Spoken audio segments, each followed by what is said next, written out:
आज हम श्री सत्यनारायण व्रत कथा सुनेंगे। अगर आप पूर्णिमा का व्रत करते हैं तो आपको व्रत के साथ में कथा भी सुननी चाहिए। आइए अब हम श्री सत्यनारायण भगवान की व्रत कथा सुनते हैं।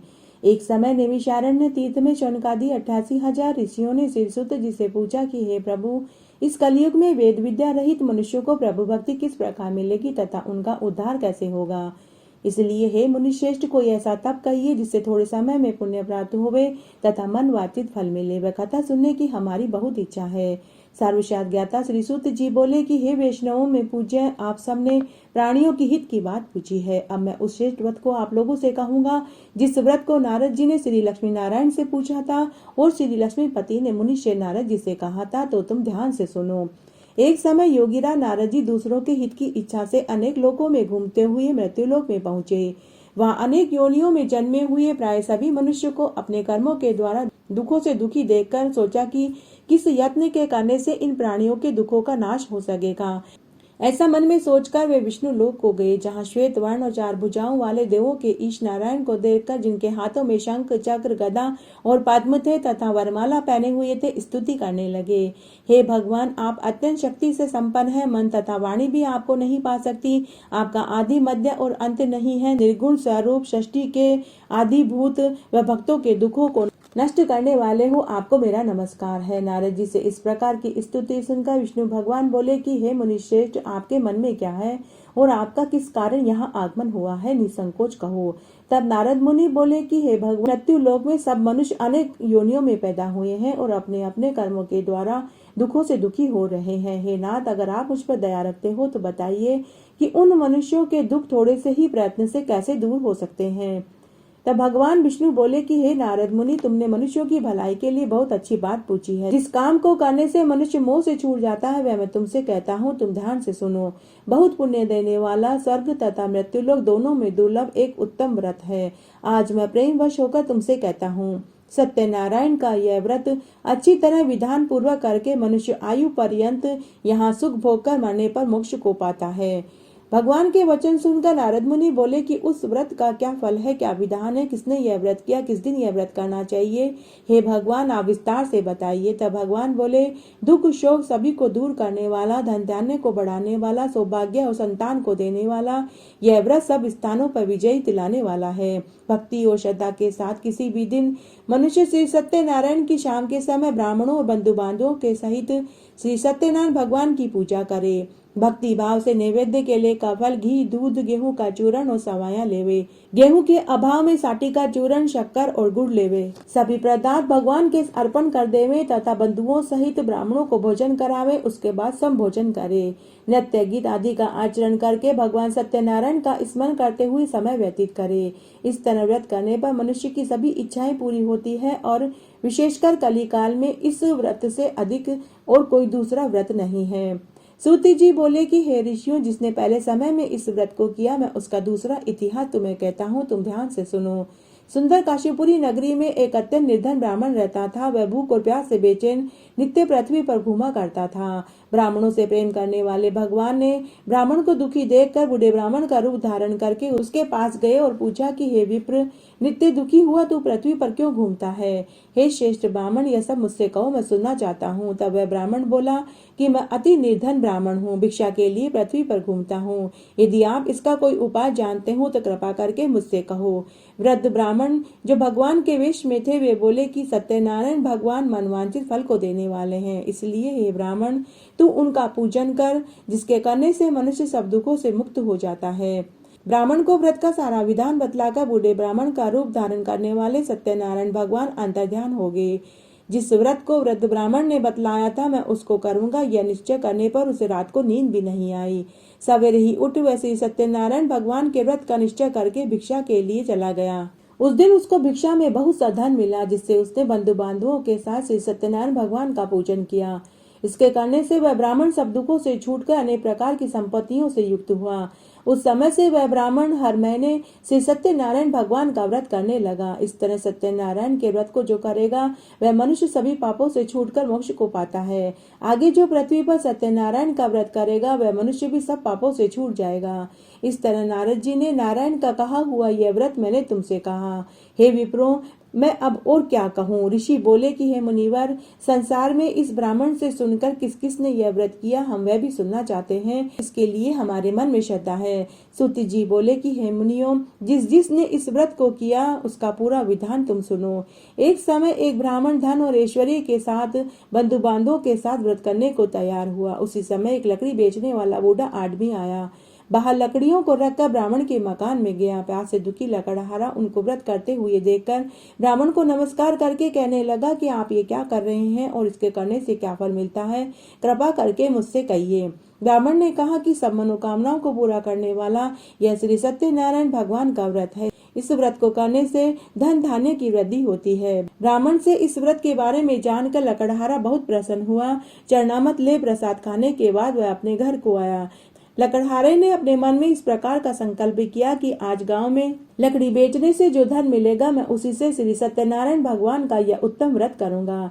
यह मन में विचार करके वह बूढ़ा आदमी लकड़ियां अपने सिर पर रखकर जिस नगर में धनवान लोग रहते थे वह ऐसे सुंदर नगर में गया। उस रोज वहां पर उसे उन लकड़ियों का दाम पहले दिनों से भी चौगुना मिला। तब वह बूढ़ा लकड़हारा दाम ले अति प्रसन्न हो पके केले की फली, शक्कर, घी, दूध, दही, गेहूं का चूर्ण, सत्यनारायण भगवान के व्रत की सारी सामग्रियां लेकर अपने घर को गया। फिर उसने अपने बंधु बांधवों को बुलाकर विधि विधान के साथ भगवान श्री सत्यनारायण का पूजन किया, कथा सुनी और व्रत किया।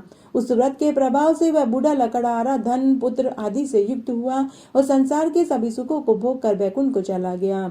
सूत जी बोले कि हे श्रेष्ठ मुनियों, अब आगे की कथा कहता हूँ, वह तुम ध्यान से सुनो। पहले समय में उल्कामुख नाम का एक बुद्धिमान राजा था। वह सत्यवक्ता और जितेंद्रिय था। प्रतिदिन देव स्थानों पर जाता था, गरीबों को धन देता था और उनके कष्टों को दूर करता था। उसकी पत्नी कमल के समान मुख वाली सती साध्वी थी। भद्रशिला नदी के तट पर दोनों ने श्री सत्यनारायण भगवान का व्रत किया। उस समय में वहां एक साधु वेश्या आया। उसके पास व्यापार के लिए बहुत सा धन था। वह नाव को किनारे पर ठहराकर राजा के पास गया और राजा से व्रत के बारे में पूछने लगा कि हे राजन, भक्ति युक्त चित्त से आप ये क्या कर रहे हैं? मेरी सुनने की इच्छा है, कृपा करके मुझे बताइए।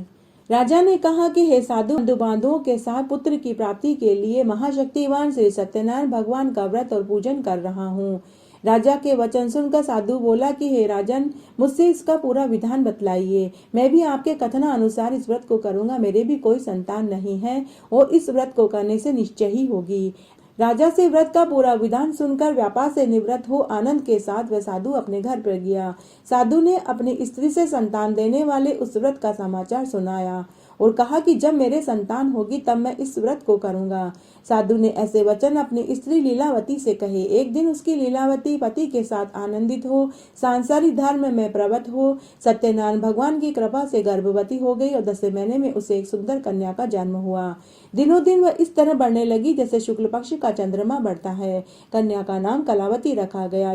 तब लीलावती ने मीठे शब्दों में अपने पति से कहा कि हे प्राणनाथ, आपने जो संकल्प किया था कि जब मेरे संतान होगी तब मैं उस व्रत को करूंगा, अब आप उस व्रत को करिए। तब साधु बोला कि हे प्रिय, मैं ये व्रत इसके विवाह पर करूंगा। इस प्रकार अपनी पत्नी को आश्वासन देकर वह नगर को चला गया। कलावती पितृगृह में वृद्धि को प्राप्त हो गई। साधु ने जब नगर में सखियों के साथ अपनी पुत्री को देखा तो दूत बुलाकर कहा कि मेरी पुत्री के लिए कोई सुयोग्य वर देख कर लाओ।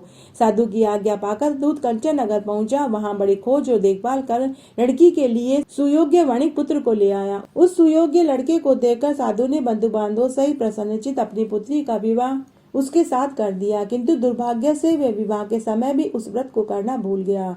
तब भगवान क्रोधित हो गए और उसे शाप दिया कि तुझे दारुण दुख प्राप्त होगा। अपने कार्य में कुशल साधु बनिया जमाता सहित समुद्र स्थित रत्नपुर नगर में गया। वहां दोनों ससुर जमाई चंद्रकेतु राजा के उस नगर में व्यापार करने लगे। एक रोज भगवान श्री सत्यनारायण की माया से प्रेरित कोई चोर राजा का धन चुराकर भाग रहा था। किंतु राजा के दूतों को आता देखकर चोर ने घबराकर भागते हुए राजा के धन को वहीं चुपचाप रख दिया जहाँ वो दोनों ससुर जमाई ठहरे हुए थे। जब दूतों ने उस साधु वेश्या के पास राजा के धन को देखा तो वे दोनों को बांधकर प्रसन्नता से राजा के पास ले गए और बोले कि ये दो चोर हम पकड़ के लाए हैं, देखकर आप आज्ञा दें। तब राजा की आज्ञा से उन्हें कठोर कारावास में डाल दिया गया और उनका सारा धन भी राजा ने छीन लिया। सत्यनारायण भगवान के शाप के कारण उसकी पत्नी भी घर पर बहुत दुखी हुई। घर पर जो धन रखा हुआ था चोर चुरा कर ले गए। शारीरिक और मानसिक पीड़ा, भूख और प्यास से दुखी, अन्न की चिंता में कलावती एक ब्राह्मण के घर गई। वहां उसने सत्यनारायण भगवान का व्रत होते और कथा होते हुए सुनी, तो वह वहीं बैठ गई और सत्यनारायण भगवान की कथा सुनने लगी और प्रसाद लेकर रात को घर आई। माता ने कलावती से कहा कि हे पुत्री, तू अब तक कहाँ थी और तेरे मन में क्या है? कलावती बोली कि हे माता, मैंने एक ब्राह्मण के घर में श्री सत्यनारायण भगवान की कथा होते देखी। मैं वहीं पर कथा सुन रही थी और ये प्रसाद लेकर आई हूँ। कन्या के वचन सुनकर लीलावती भगवान के पूजन की तैयारी करने लगी। लीलावती ने परिवार और बंधुओं के साथ श्री सत्यनारायण भगवान का पूजन किया और व्रत किया और भगवान से ये वर मांगा कि मेरे पति और दामाद शीघ्र घर आ जावे। साथ ही प्रार्थना की कि हमारा अपराध क्षमा करो। सत्यनारायण भगवान इस व्रत से संतुष्ट हो गए और उन्होंने उधर राजा चंद्रकेतु को सपने में दर्शन देकर कहा कि हे राजन, दोनों वेश्यों को प्रातः होते ही तुम छोड़ दो और सारा धन जो तुमने ग्रहण किया है वह भी दे दो, नहीं तो मैं तेरा धन, राज्य, पुत्र सब नष्ट कर दूंगा। राजा से ऐसे वचन कहकर भगवान अंतर्ध्यान हो गई। प्रातःकाल राजा चंद्रकेतु ने सभा में अपना स्वप्न सुनाया।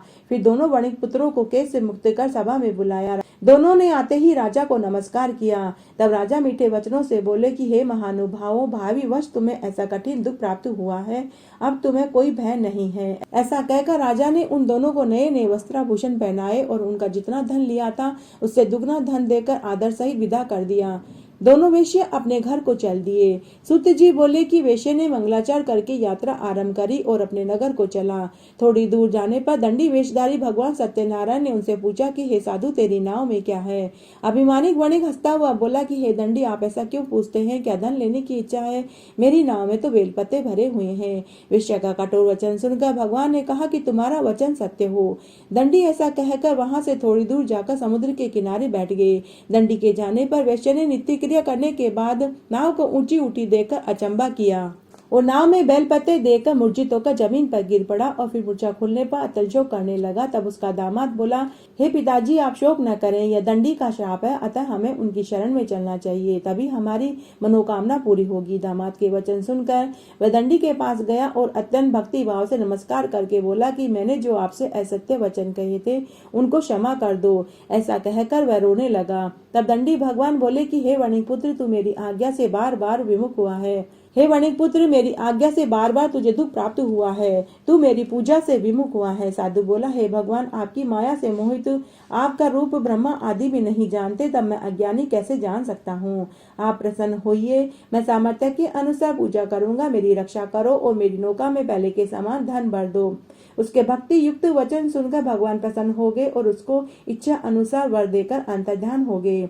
तब उन्होंने नाव पर आकर देखा तो नाव धन से परिपूर्ण थी। फिर वह भगवान श्री सत्यनारायण का पूजन कर साथियों सहित अपने नगर को चल दिया। जब वह अपने नगर के निकट पहुंचा तो उसने दूत घर भेजा। दूत ने साधु के घर जाकर उसकी स्त्री को नमस्कार कर कहा कि साधु अपने दामाद सहित इस नगर के समीप आ गए हैं। ऐसा वचन सुनकर साधु की स्त्री ने बड़े हर्ष के साथ श्री सत्यदेव का पूजन किया और पुत्री से कहा कि मैं अपने पति के दर्शन को जाती हूँ, तू भी कार्य पूरा करके शीघ्र आ जाना।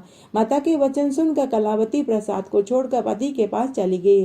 प्रसाद की अवज्ञा के कारण सत्यदेव भगवान रुष्ट हो गए और उसके पति को नाव सहित पानी में डुबो दिया। कलावती अपने पति को न देखकर रोती हुई जमीन पर गिर पड़ी और रोने लगी। इस तरह नौका को डूबा हुआ कन्या को रोता देखकर साधु दुखी हो गया और वह भगवान से बोला कि हे भगवान, मेरे या मेरे परिवार से जो भूल हुई है उसे क्षमा करो। उसके दीन वचन को सुनकर सत्यदेव भगवान प्रसन्न हो गए और वहां आकाशवाणी हुई और आकाशवाणी ने कहा कि हे साधु, तेरी कन्या मेरे प्रसाद को छोड़ कर आई है, इसीलिए इसका पति अदृश्य हुआ है। यदि यह घर जाकर प्रसाद खाकर लौटे तो इसे इसका पति अवश्य मिलेगा। ऐसी आकाशवाणी सुनकर कलावती ने घर पहुंचकर प्रसाद खाया, फिर आकर पति के दर्शन किए। उसके बाद साधु ने बंधु बांधवों सहित सत्यदेव भगवान का विधि पूर्वक पूजन किया। उस दिन से वह हर पूर्णिमा को सत्यनारायण भगवान का पूजन करने लगा और व्रत करने लगा। फिर वह इस लोक के सभी सुखों को भोगकर मरने पर स्वर्गलोक को गया। सूति जी कहते हैं कि हे ऋषियों, मैं और भी कथा कहता हूँ, सुनो। प्रजापालन में लीन तुंगध्वज नाम का एक राजा था। उसने भी भगवान का प्रसाद त्याग कर बहुत दुख पाया। एक समय वन में जाकर वन्य पशुओं को मारकर बड़ के पेड़ के नीचे आया। वहां उसने बालों को भक्तिभाव से बंधुओं सहित सत्यनारायण का पूजन करते देखा। राजा देखकर भी अभिमान वश वहां नहीं गया और नहीं नमस्कार किया। जब ग्वालों ने भगवान का प्रसाद राजा के सामने रखा तो राजा ने प्रसाद को त्याग दिया और अपनी सुंदर नगरी को चला गया। जब राजा अपनी नगरी में गया तो उसे अपना सब कुछ नष्ट पाया तो वह जान गया कि यह सब भगवान ने किया है। तब वह विश्वास करके ग्वालों के समीप आया और विधि पूर्वक पूजन कर प्रसाद खाया तो सत्यदेव की कृपा से सब पहले जैसे ही हो गया और फिर दीर्घ काल तक सुख भोग कर मरने पर स्वर्गलोक को किया। जो मनुष्य इस परम दुर्लभ व्रत को करेगा, भगवान की कृपा से उसके घर में धन धान्य पुत्र पौत्र की प्राप्ति होती है। निर्धन धनी हो जाता है, बंदी बंधन से मुक्त हो जाता है, संतानहीनों को संतान प्राप्त होती है। जो मनुष्य जिस कामना के लिए यह व्रत करता है उसके सभी मनोरथ पूर्ण हो जाते हैं और अंत में वह वैकुंठ को प्राप्त होता है। जिन्होंने पहले समय में इस व्रत को किया, मैं अब उसके दूसरे जन्म की कथा कहता हूँ। वृद्ध शतानंद ब्राह्मण ने सुदामा का जन्म लेकर मोक्ष को पाया। उल्कामुख नाम का राजा दशरथ होकर वैकुंठ को प्राप्त हुआ। साधु नाम के वेश्य ने मोरध्वज बनकर अपने पुत्र को आरे से चीर कर मोक्ष को प्राप्त हुआ। महाराज तुंगध्वज ने स्वयं भू भोग कर भगवान में भक्ति युक्त कर्म करके मोक्ष को प्राप्त हुआ। अब हम आरती बोलेंगे, क्योंकि कथा के बाद अगर आरती नहीं बोली जाती है तो वह कथा अधूरी मानी जाती है। जय लक्ष्मी रमणा स्वामी, जय लक्ष्मी रमणा, सत्यनारायण स्वामी, सत्यनारायण स्वामी, जनपातक हरणा। ओम जय लक्ष्मी रमणा, रतन जड़ित सिंहासन अद्भुत छविराजे, स्वामी अद्भुत छविराजे। नारद करत निरंतर घंटा ध्वनि बाजे। ओम जय लक्ष्मी रमणा, प्रकट भये कलि कारण, द्विज को दर्श दियो, स्वामी द्विज को दर्श दियो। बूढ़ो ब्राह्मण बन कर कंचन महल कियो। ओम जय लक्ष्मी रमणा, दुर्बल बील कराल, जिन पर कृपा करी, स्वामी जिन पर कृपा करी। चंद्रचूड़ एक राजा, तिनकी विपति हरी। ओम जय लक्ष्मी रमणा, वेश मनोरथ पायो, श्रद्धा तज दीनी, स्वामी श्रद्धा तज दीनी। सो फल भोग्यो प्रभु जी, फिर स्तुति कीनी। ओम जय लक्ष्मी रमणा, भाव भक्ति के कारण छिन छिन रूप धर्यो, स्वामी छिन छिन रूप धर्यो। श्रद्धा धारण कीनी, तिनको काज सर्यो। ओम जय लक्ष्मी रमणा, ग्वाल बाल संग राजा, वन में भक्ति करी, स्वामी वन में भक्ति करी। मन वांछित फल दीना, दीन दयाल हरि। ओम जय लक्ष्मी रमणा, चढ़त प्रसाद सवायो, कदली फल मेवा, स्वामी कदली फल मेवा। धूप दीप तुलसी से राजी सत्य देवा। ओम जय लक्ष्मी रमणा, श्री सत्यनारायण जी की आरती जो कोई नर गावे, स्वामी जो कोई नर गावे। कहत शिवानंद स्वामी, मन वांछित फल पावे। ओम जय लक्ष्मी रमणा। जय श्री सत्यनारायण भगवान की जय।